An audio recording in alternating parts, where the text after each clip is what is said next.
चांद के पास पहुंचकर चंद्रयान ने मचाया भूचाल। सतह से 164 किलोमीटर ऊपर चंद्रयान 3 को मिली ऐसी सफलता जिसे देख ना नासा को हो रहा यकीन, ना चीन को हो रहा भरोसा। साथियों, अब इंतजार की घड़ी खत्म हो चुकी है। इसरो ने ट्वीट करके बताया है कि चंद्रयान 3 के एडवांस तकनीक के सॉफ्टवेयर टेक्स्ट मैसेज में संदेश भेजा है और हमें कहा है, मॉस्क स्ट्रैक, मैं चंद्रयान हूं और मुझे चांद का गुरुत्वाकर्षण महसूस हो रहा है।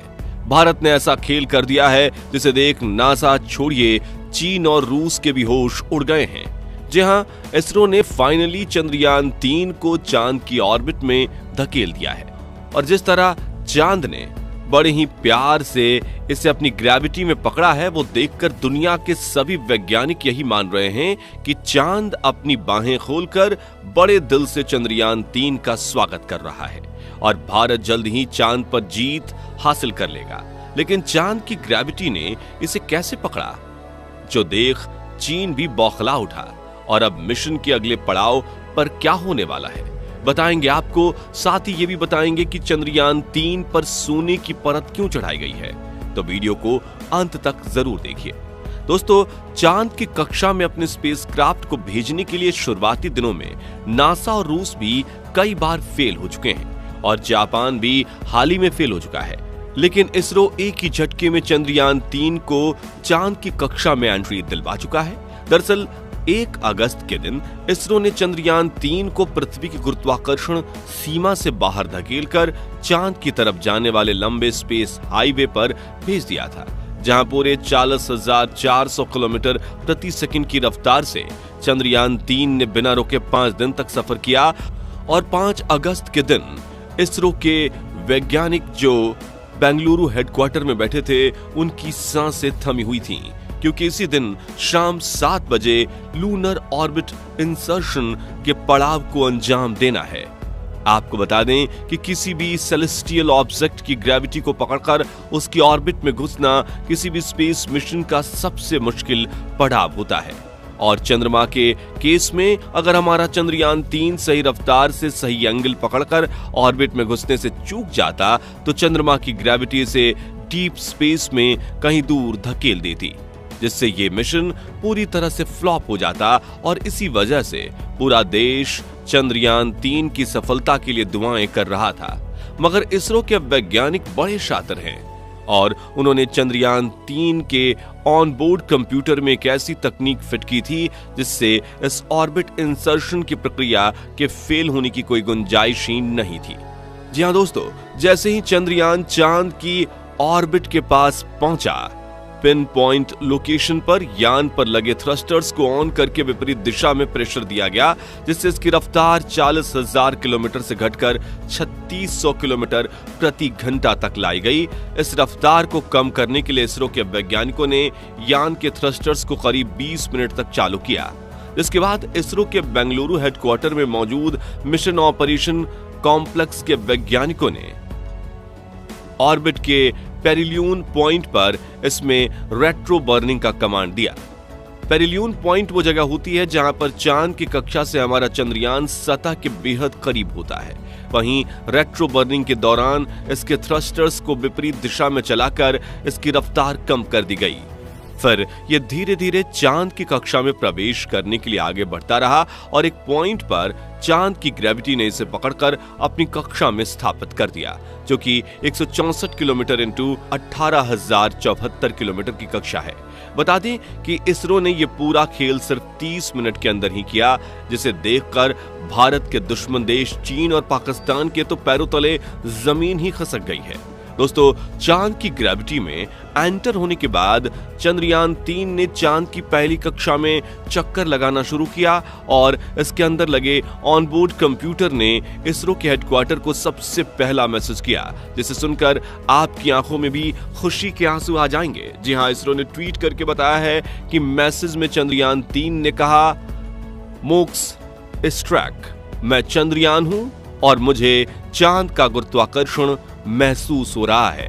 चंद्रयान 3 की तरफ से आए इस मैसेज को सुनकर इसरो के वैज्ञानिक खुशी से झूम उठे, क्योंकि इससे उन्हें ये भी पता चल गया कि हमारा चंद्रयान एकदम परफेक्ट कंडीशन में है। वहीं इसरो के चीफ एस सोमनाथ ने भी मीडिया इंटरव्यू में कहा कि हम बहुत खुश हैं। अब 6 अगस्त को एक और प्रक्रिया शुरू होने वाली है और चंद्रयान को चांद की सतह तक पहुंचाने के लिए 5 अलग अलग प्रक्रियाएं शुरू होंगी।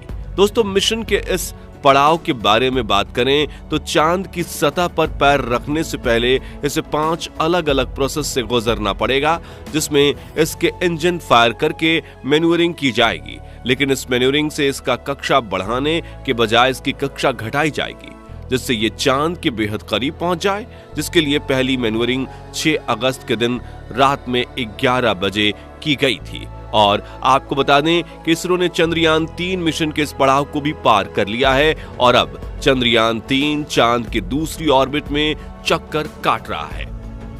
अब 9 अगस्त के दिन चंद्रयान 3 के इंजन फायर करके इसे चांद की तीसरी कक्षा में धकेला जाएगा। 15 अगस्त के दिन ये चांद की चौथी कक्षा में प्रवेश करेगा, जिसके 2 दिन बाद 16 अगस्त के दिन इसे चंद्रयान 3 की 5वीं कक्षा में धकेला जाएगा, जो कि 100 × 100 किलोमीटर की गोलाकार कक्षा होगी।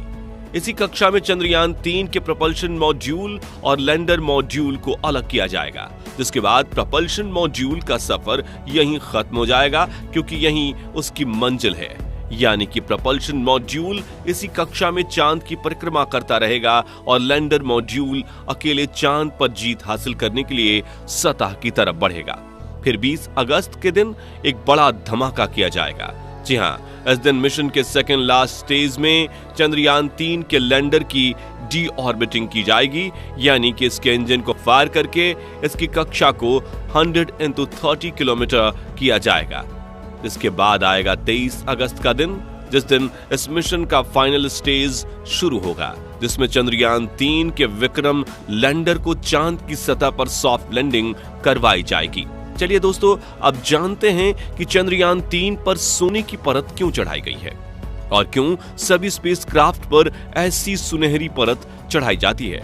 तो आपको बता दें कि ये सोना नहीं बल्कि MLI की परत होती है, जो कि किसी भी सैटेलाइट पर लगे पेलोड इक्विपमेंट्स को सोलर हीट और एक्सट्रीम लो टेम्परेचर कंडीशन से बचाने के लिए लगाई जाती है, क्योंकि अंतरिक्ष में कई बार तापमान एक ही झटके में -200 डिग्री से लेकर हाईएस्ट 200 डिग्री सेल्सियस तक चला जाता है।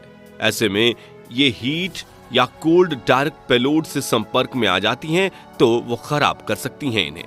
इसलिए मल्टी लेयर इंसुलेशन में नीचे की तरफ एल्यूमिनियम की 3-4 परतें होती हैं और सुनहरी पॉलीमाइड की एक परत होती है, जो हमें उपग्रह को सोने में लिपटे हुए होने का आभास कराती है। बता दें कि ये कोटिंग हीट एंड कोल्ड के अलावा अंतरिक्ष में उड़ रही धूल से भी स्पेसक्राफ्ट या सैटेलाइट की रक्षा करती है।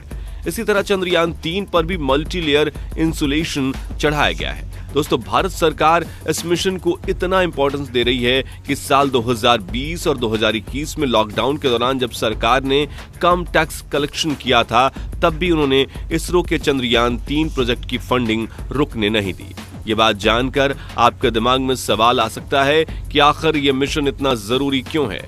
इसका जवाब आसान शब्दों में बताएं तो यह मिशन भारत की किस्मत बदलने वाला है, क्योंकि पिछले कई सालों से नासा और चीन स्पेस पर अपनी प्राइवेट दादागिरी कर रहे हैं, लेकिन अब भारत भी चांद पर विजय हासिल करके इस अंतरिक्ष में अपने झंडे गाड़ देगा और स्पेस प्रोजेक्ट्स लेने की होड़ में इन्हें पछाड़ देगा। ऐसा इसलिए क्योंकि जब दुनिया के छोटे छोटे देश अपने सैटेलाइट लॉन्च प्रोजेक्ट के लिए नासा और चीन के पास जाते हैं तो वो इनसे भर भर के पैसे वसूलते हैं, लेकिन भारत के पास ऐसी टेक्नोलॉजी है कि हम इन सभी लॉन्च प्रोडक्ट्स को सही सस्ते में कर सकते हैं। लेकिन स्पेसक्राफ्ट और सैटेलाइट काफी नाजुक और महंगे होते हैं, इसलिए ये प्रोजेक्ट्स उन्हीं स्पेस एजेंसीज को मिलते हैं जिन पर भरोसा किया जा सकता है। और चंद्रयान 3 की कामयाबी से दुनिया को इसरो की कुशलता पर भरोसा हो जाएगा, जिससे सभी देश अपने लॉन्च मिशन भारत को देना चाहेंगे, क्योंकि भाई पैसा कौन नहीं बचाना चाहता। ऐसे में धीरे धीरे करके इसरो को पहले हजारों, फिर लाखों और फिर करोड़ों डॉलर्स के स्पेस प्रोजेक्ट्स मिलना शुरू हो जाएंगे। तो दोस्तों, अगर आप भी चाहते हैं कि अपने मिशन में सभी पड़ाव को पार करके चंद्रयान चांद पर फतेह हासिल कर ले, तो कमेंट बॉक्स में इसरो को अपनी शुभकामनाएं जरूर दीजिए। और वीडियो पसंद आया हो तो जल्दी से इसे लाइक और शेयर कर दीजिए। साथ ही ऐसे ही कमाल के वीडियोस देखते रहने के लिए हमारे चैनल को सब्सक्राइब और फेसबुक पेज को फॉलो करें। धन्यवाद।